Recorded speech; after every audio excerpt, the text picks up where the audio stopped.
ఆయనే కేసీఆర్ కుటుంబం వీళ్ళు ఎల్ఎన్టీ సంస్థను బెదిరించి ఈ స్వయం ప్రేరిత మేధావి బంధువులకు మన కుటుంబానికి సంబంధించి సబ్ కాంట్రాక్ట్ ఇచ్చుకున్నారా లేదా దాని మీద కూడా విచారణ జరపాలి. అది కరెక్ట్ అయితే వీళ్ళు కూడా అరెస్ట్ చేయాలి. ఫస్ట్ కేసీఆర్ కుటుంబాన్ని అరెస్ట్ చేయాలి.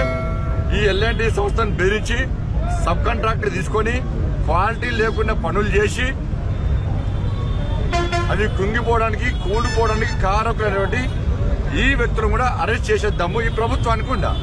అట్లా ఉందంటేనే మీరు మళ్ళీ పిక్నిక్ పోయినట్టు టైం పాస్ పోయినట్టు మీరు తిట్టుకొని అడవేదో జలపాతం కుంటాల జలపాతం ఉంటుంది కదా వాటర్ ఫాల్స్ చూడడానికి పోయినట్టు పోయి మళ్ళీ మీరు వస్తే ప్రజలు మనం క్షమించారు.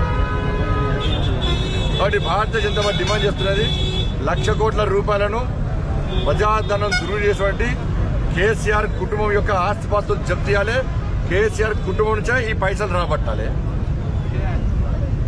క్రిమినల్ కేసులు పెట్టాలి, అరెస్ట్ చేయాలి. వాళ్ళను మేడిగడ్డకు సంబంధించి ఎల్ఎన్టీ సంస్థను బెదిరించి సబ్ కాంట్రాక్ట్ తీసుకోవడానికి వాళ్ళ మీద క్రిమినల్ చర్యలు చేపట్టాలి. వాళ్ళ ఆస్తిపాస్తుల మీద ఆ పైసలు రాబట్టాలి. ఈ దమ్ముందంటే మీరు ఓడి మరి అసెంబ్లీలో తిట్టుకోవడానికి కాదు.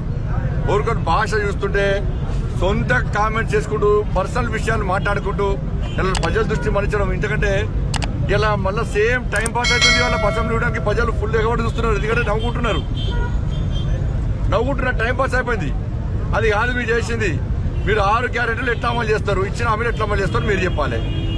బీఆర్ఎస్ పార్టీ తెలంగాణ సమాజాన్ని ఏ విధంగా మోసం చేసిందో చెప్పండి. దానికి సహకరిస్తాం మేము. కానీ ఏం లేకుండా మీరు నువ్వు కొట్టండి చేయి నన్ను ఏడ్చట్టు చేస్తా అంటే ప్రజలు తెలంగాణ సమాజం చైతన్యవంతమైన సమాజం. ఈ డ్రామాలను తెలంగాణ సమాజం ఒప్పుకోదు. మరి దయచేసి ఈ విషయంలో రాష్ట్ర ప్రభుత్వం క్లారిటీతోని ముందుకు రావాల్సిందిగా అప్పీల్ చేస్తా ఉన్నాం.